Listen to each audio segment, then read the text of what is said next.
नै लोगोफोर जोङो दायो आर'ज लानो थाखाय थांगासिनो आरोना आर'जनि हाबाफारियाव नै मेन गेटजों हाबगासिनो जोङो दायो थाबायलांगासिनो नोंथांमोनाबो नायलांफाबाय थादो अमित शाह बिथां फैनो नागिरदों आरोना नोंथांमोनाबो नायलांफाबाय था लोगोसे देखायलांबाय थानोसै आङो दायो हाबलांगासिनो जोङो मेन गेटजों केम्पनिफ्राय थांगासिनो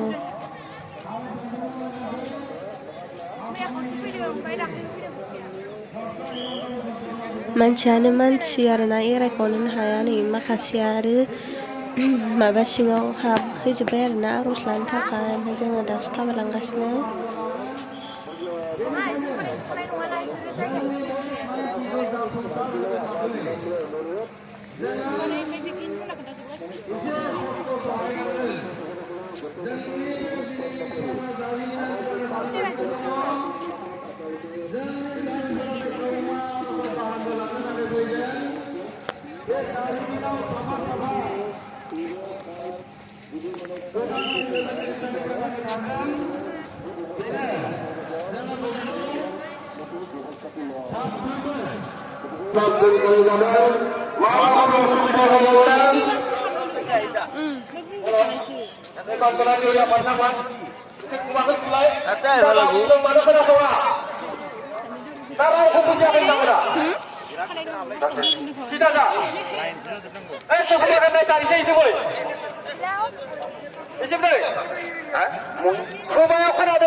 lain जानांगौ खोमा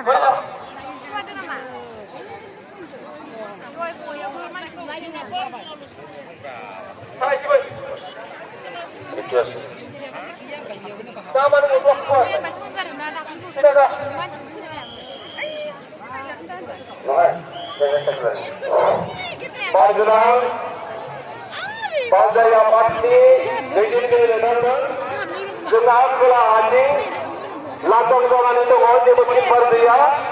Kada bikin perbulan tadi. Kula hati. Kula hati. Oi ci. Yang bikin perbulan tadi. Kula hati.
Amin Syah bidangku, di rumah Syah Bariau, dan semua rumah hangkai lepas, berjam bidang itu, di rumah Syah Abu, berjuang lagi, Abu datang kalau berbu, bidang menjeng, nenggang menku. Gride jirain dakai kaulai hordeng. Mangunang, ham dam kiri raja jangkangma, ham damgra, jangkangma, orang dasima, ham konang kebadilah bodoh hayakai, nih ini kan ham damgra proses ham proses ada. Makanya saya berani ham damda cakai ham laboda, bitang menko, lanari nebe jaya sim ham lagi dapat. Mangunang, ham damgra सेरजा खावलायगोन सिबिनां दाब दाब गामि बियाब आरो जिल्लाफोरनिफ्राय सफैनो हानाय बाथौ सिबियारि रायजो राजा नोंथांमोन जोंहा खोला बागै जायगाया खालि जाना दङ खोला साइडआव जिरायनो थाखाय खावलायो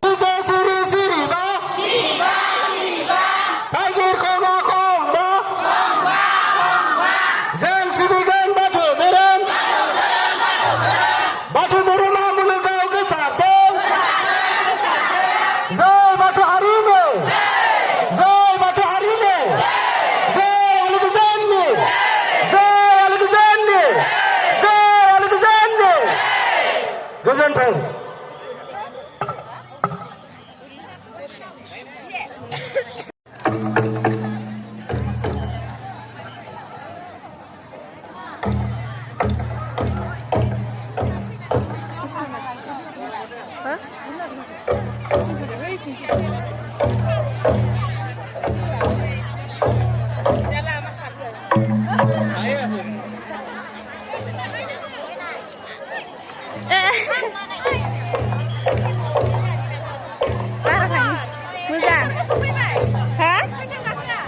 फैदों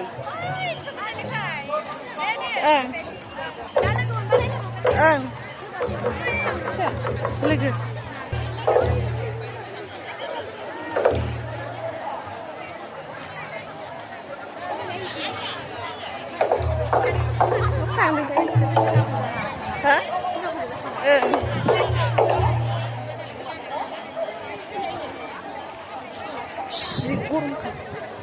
한글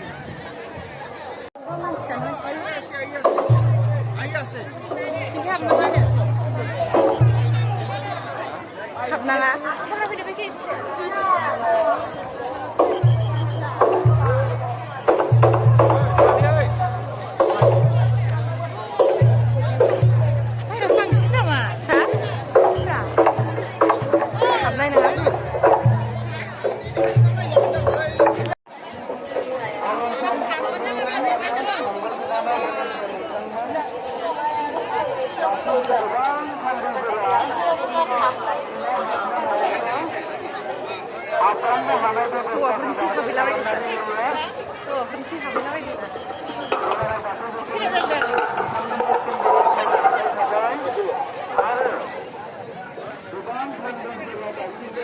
सोनाबथिं हाबसै इन्दारा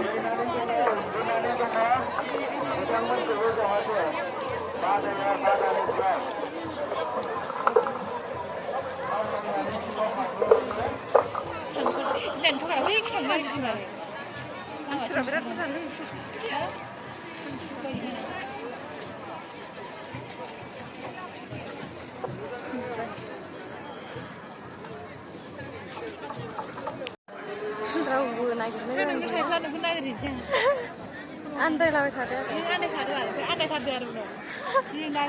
आन्दायथारखागोन दा नेट नाङाबानो आन्दायखागोन नेट टावारखौनो थाखायना ओइफोरसो मोनगोलाबायनायालाय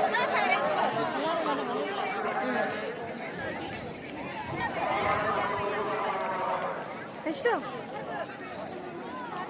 बेनि फारामनिफ्राय उनाव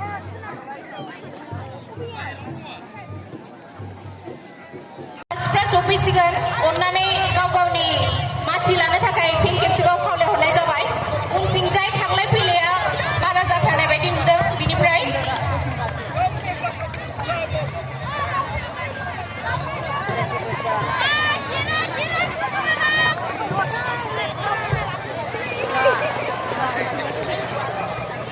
जोंहा आलासिया सफैबायानो आलासि बिथाङा बाग्लायनाय लोगो लोगो जोङो बयबो सिखारनांगौ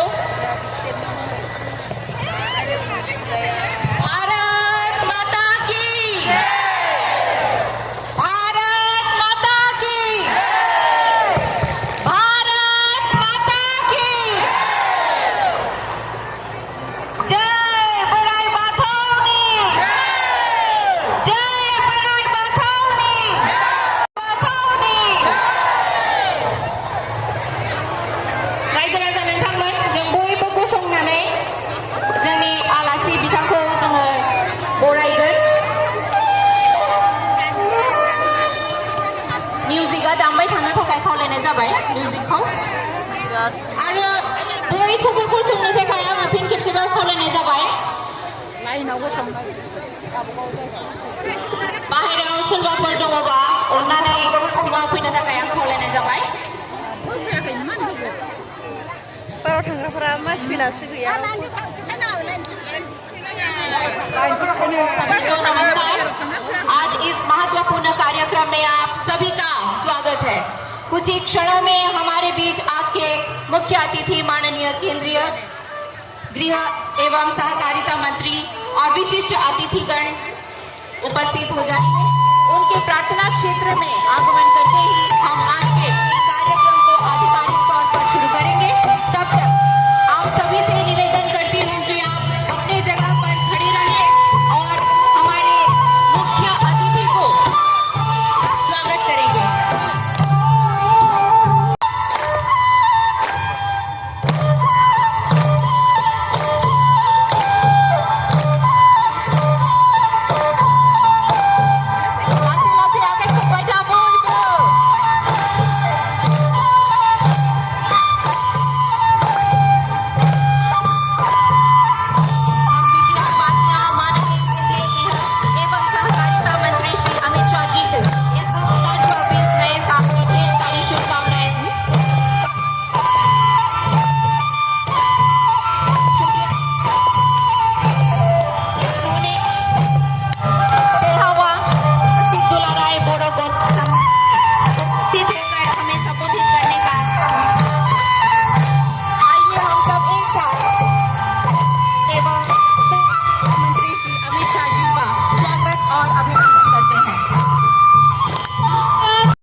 जाना जाता है, जैसे गीला डामरा, कुरिया बराई, शिव बराई, माथू बराई आदि। इस त्योहार के विभिन्न रूप हैं, गाजा, खेराई और मरे। इन त्योहारों में खेराई सबसे महत्वपूर्ण है। धन्यवाद। मांखो खुलुम्बाई सब भाले আছে একদম ভাল। আজি আমাৰ মাজত উপস্থিত ভাৰতবৰ্ষৰ সন্মানীয় গৃহ আৰু সমবায় বিভাগৰ মন্ত্ৰী, আমাৰ সকলোৰে মাৰ্গদৰ্শক শ্ৰী অমিত শ্বাহ ডাঙৰীয়া, অসম চৰকাৰৰ সন্মানীয় মন্ত্ৰী উৰ্খাও গৌৰা ব্ৰহ্ম ডাঙৰীয়া, অশোক সিংঘাল ডাঙৰীয়া, বিমল বৰা ডাঙৰীয়া, সন্মানীয় সাংসদ পল্লৱ লোচন দাস ডাঙৰীয়া, প্ৰদান বৰুৱা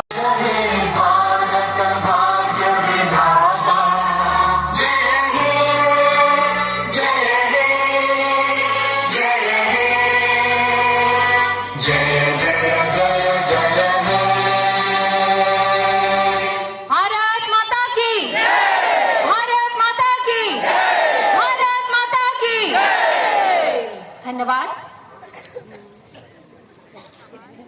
हम धन्यवाद करना चाहेंगे हमारे मुख्य अतिथि माननीय गृह एवं सहकारिता मंत्री श्री अमित शाह जी को, जिन्होंने अपना बहुमूल्य समय हमें दिया और सबकी शांति, समृद्धि, अच्छे स्वास्थ्य और प्रगति के लिए हमारे साथ प्रार्थना किया।